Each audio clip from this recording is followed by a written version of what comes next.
आपने भगवान हनुमान या वीर बजरंगबली जी के बारे में तो सुना ही होगा, लेकिन क्या आप भगवान हनुमान के बारे में ये बातें जानते हैं? बजरंगबली जी सन्यासी थे, लेकिन फिर भी उनका एक पुत्र था।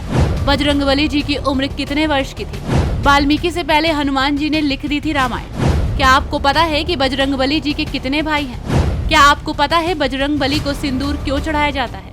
वीर बजरंगबली हनुमान जी के बारे में कौन नहीं जानता। जब भगवान श्री राम की बात हो तो हनुमान खुद ही प्रकट हो जाते हैं। आइए आज इस वीडियो में जानते हैं कि बजरंगबली जी से जुड़ी वो कौन सी रोचक बातें हैं जो हम आज तक नहीं जानते थे।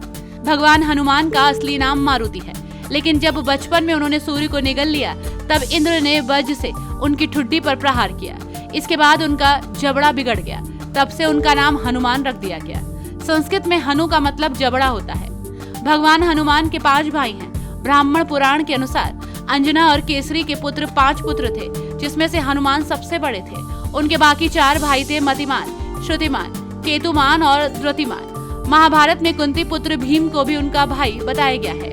हनुमान जी भगवान शिव के अवतार है। अंजलि पुत्र हनुमान को पवन पुत्र भी कहा जाता है। वो भक्ति, शक्ति और दृढ़ता के प्रतीक हैं। जब अहिरावण से भगवान राम और लक्ष्मण के प्राणों की रक्षा के लिए हनुमान जी पाताल लोक पहुंचे तो वानर जैसा दिखने वाले जीव से परिचय हुआ तो उसने हनुमान जी को अपना पिता बताया। ये सुनकर हनुमान जी को क्रोध आ गया। उन्होंने कहा, असंभव, मैं ब्रह्मचारी हूँ, तो मेरे पुत्र कैसे हो सकते हो? तब हनुमान जी के बेटे मकरध्वज ने बताया कि समुद्र पार करते समय आपके पसीने की बूंद एक मकर के मुंह में गिर गई थी, जिससे वो गर्भवती हो गई थी। उसी से मेरा जन्म हुआ। महाभारत के युद्ध में बजरंगबली भी मौजूद थे। कुरुक्षेत्र में जब ये युद्ध लड़ा जा रहा था तब अर्जुन के रथ में जो पाताल लगी थी वो हनुमान जी के नाम की थी। जब हनुमान जी ने सीता माता से पूछा कि वो केसरी सिंदूर क्यों लगाती हैं, तो उन्होंने बताया कि वो अपने पति यानी राम जी की दीर्घायु और सम्मान में लगाती हैं, तो वो भी खुद को केसरिया रंग में रंगने लगे। इससे खुश होकर भगवान राम ने उनको वरदान दिया कि जो भी हनुमान जी को केसरी सिंदूर चढ़ाएगा उसकी सारी मुश्किलें दूर हो जाएंगी। चूँकि हनुमान जी ध्वजा के रूप में अर्जुन के रथ पर मौजूद थे, तो ऐसा माना जाता है कि उन्होंने सबसे पहले श्री कृष्ण के मुख से भगवत गीता सुनी थी। इसके बाद अर्जुन, संजय और बर्बरीक का नंबर आता है। वाल्मीकि के अलावा भगवान हनुमान ने भी रामायण लिखी है। कहते हैं कि वो जिस गुफा में रहते थे उसमें उन्होंने रामायण का नया स्वरूप लिखा था। भगवान राम के अनन्य भक्त हनुमान जी वाल्मीकि की रामायण से भी पहले हनुमान रामायण की रचना की थी। उस समय की बात है जब भगवान राम रावण पर विजय प्राप्त कर अयोध्या लौटे और अपना राजपाट संभाला।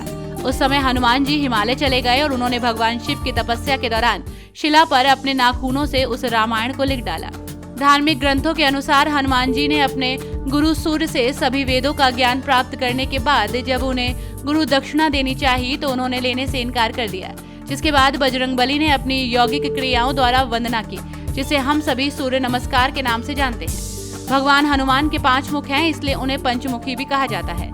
पाताल लोक के एक राक्षस को मारने के लिए उन्होंने अपना ये रूप धारण किया था। वेद पुराणों के अनुसार भगवान हनुमान अमर है। वो इस धरती पर तब तक रहेंगे जब तक कलयुग खत्म नहीं हो जाता। तो ये सनातन धर्म से जुड़ी जानकारी आपको कैसी लगी, कमेंट में जरूर बताइएगा। खबर सेतु टीवी को फॉलो करना मत भूलिएगा।